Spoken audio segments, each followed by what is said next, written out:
Chapter 1. The Weight of Dark. Mara. The dead man on Mara's table had been 41 years old, in acceptable health for a deep colony miner, and had killed himself by drinking 1.5 liters of industrial coolant. She pulled the sheet over his face, grey, bloated, the lips stained a chemical blue that wouldn't wash off, and entered the cause of death into her datapad. Toxicological suicide. The fourth this cycle.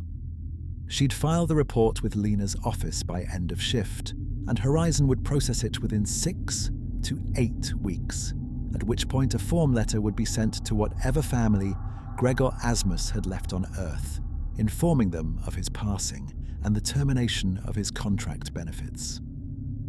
Mara washed her hands in the narrow basin at the back of the medbay and stared at the wall.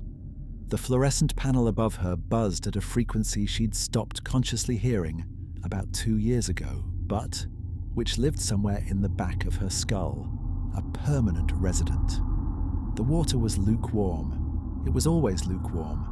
Something about the recyclers on the upper level that no one had gotten around to fixing, because there was always something more urgent.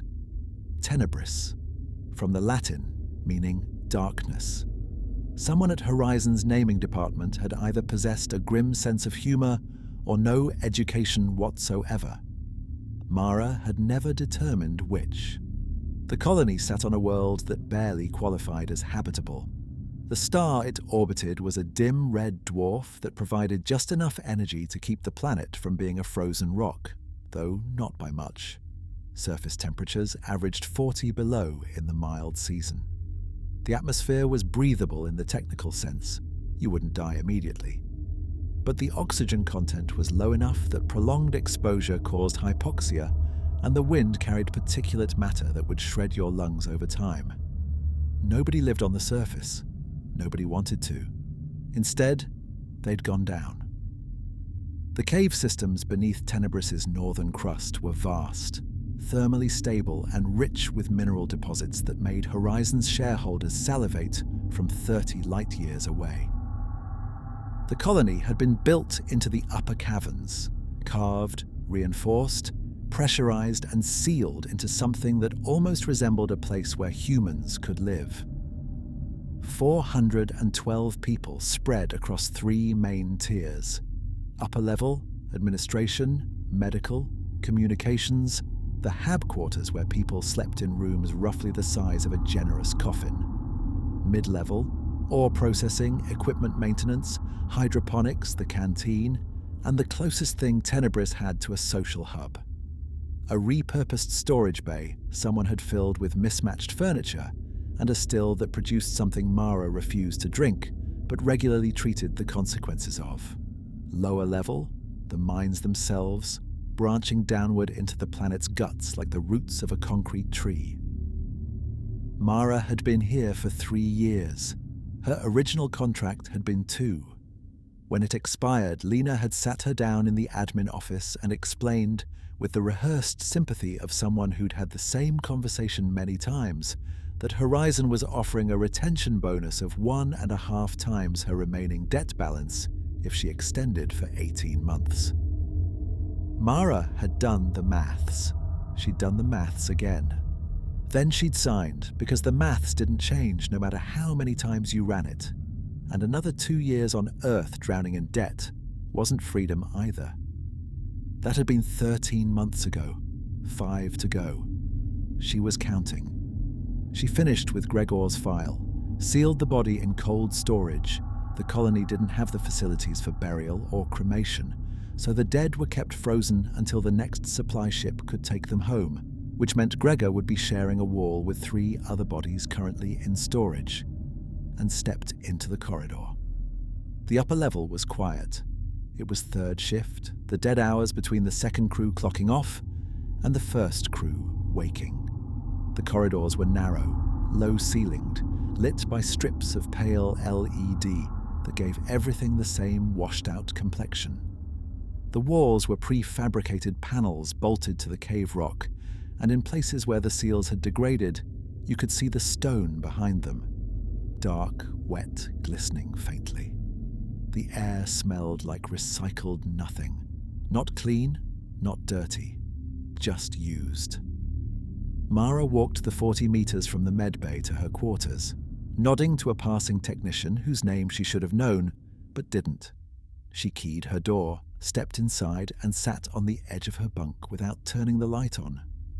The dark here was different from anything she'd experienced on Earth. On Earth, dark was the absence of light. On Tenebris, dark was a substance. It had weight. It pressed against the walls and seeped through the gaps, and reminded you, constantly, that you were living inside a rock, floating in space around a dying star. And the only thing between you and the crushing black was a few inches of metals and concrete, and the assumption that the engineers who'd built this place had done their jobs correctly. Mara had stopped trusting that assumption about a year ago. She didn't sleep. She lay on her bunk and stared at the ceiling and listened to the colony breathe. The hum of air recyclers, the distant vibration of machinery on the mid-level, the occasional clang of pipes expanding and contracting in the thermal gradient. These were the sounds of 400 people alive in a place that didn't want them. She'd learned to find them comforting. When the sound stopped, that was when you worried. Her datapad chimed. A message from the mid-level, time-stamped 20 minutes ago, probably delayed by the colony's overtaxed internal network.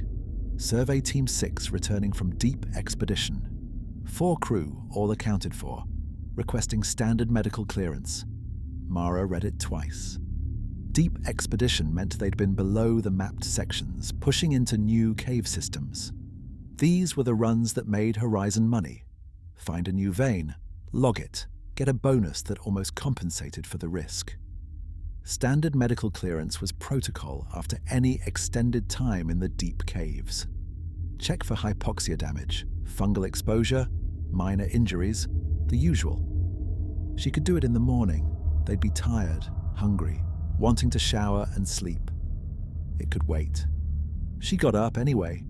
Sleep wasn't coming, and she'd rather be useful than alone with the sound of the recyclers and the memory of Gregor Asmus's blue lips.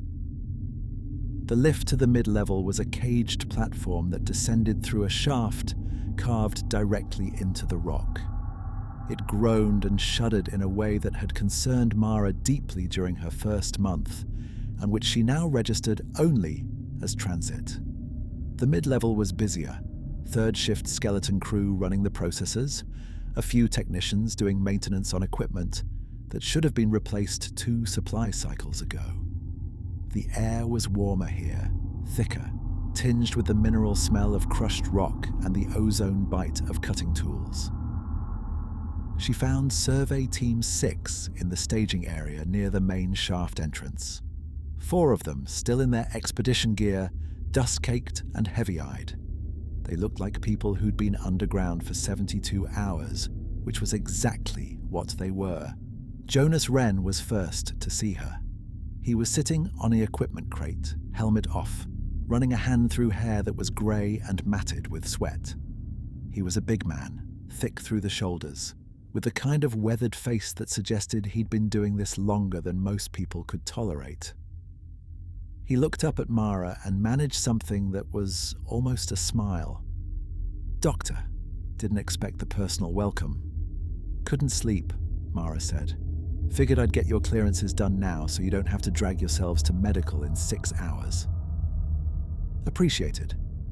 Jonas stood, stretching with the careful movements of a man whose joints had opinions about the cold. "Standard run. Pushed into the new system past Junction 7. Found some good deposits. Logged everything. Any issues?" "Nothing major. Cold as hell down there. Reyes thought he heard something in one of the deeper chambers, but we chalked it up to acoustics. You know how sound carries in the new tunnels." Mara glanced at the rest of the team. She recognized them all. Tomas Reyes, the youngest, mid-20s, Earthborn, still carrying the particular tension of someone who hadn't yet accepted that this was his life for the next 3 years. He was sitting apart from the others, picking at the seals of his gloves and not talking. Beside him, Carl Engström, a veteran like Jonas, broad and quiet, and reliably unflappable.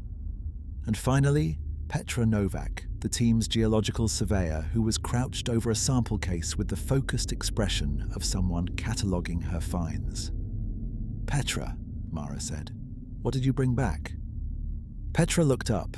She had the slightly manic energy of a scientist who'd found something interesting, which on Tenebris usually meant a new mineral variant that would excite exactly 3 people in the colony and no one else. Something unusual. Dense formations in the lower chamber. I've never seen anything like them. No tight structures, no tight crystalline. Almost organic looking, but that doesn't make sense at that depth. I've got 6 samples for Una. She's going to lose her mind. Organic looking, Mara repeated. Just the structure. I'm not saying they're biological. The formations are dark, very dense, embedded in the cave walls. Some of them were freestanding, like growths. Petra paused, searching for the right word. They looked like they'd been placed there. I know that sounds strange. Everything sounds strange at 3 in the morning after 72 hours underground, Jonas said. Let's get cleared and get some sleep. Mara ran them through the standard checks. Pulse, blood oxygen, pupil response, lung function, a quick scan for fractures or soft tissue damage. Everyone was within normal parameters, accounting for fatigue and mild dehydration. Jonas had a bruise on his left shoulder from a stumble in one of the narrow passages. Carl had a superficial cut on his forearm where his suit had caught on a rock edge. Tomas was quiet throughout, answering her questions with monosyllables and avoiding eye contact, which Mara noted but didn't push. Some people got withdrawn after long expeditions. The deep caves did that. She cleared them all, logged the results, and watched them shuffle toward the lift. Jonas clapped Thomas on the shoulder as they walked. Petra clutched her sample case like it contained something precious. Carl yawned wide enough to crack his jaw. Normal, all of it. Completely normal. Mara stood in the staging area for a moment after they'd gone, listening to the hum of the processors and the distant rhythmic clanging from the lower levels. She looked at the entrance to the main shaft, a wide, reinforced tunnel that sloped downward into blackness. Warm air drifted up from below, carrying that mineral smell and something else underneath it. Something faint and organic that she couldn't place. Like meat left too long in a sealed container. She'd ask environmental to check the ventilation filters in the morning. She went back to her quarters. She didn't sleep. There are more stories in this universe. More colonies, more creatures. More people who don't make it home. Like, subscribe and stay in the dark with us.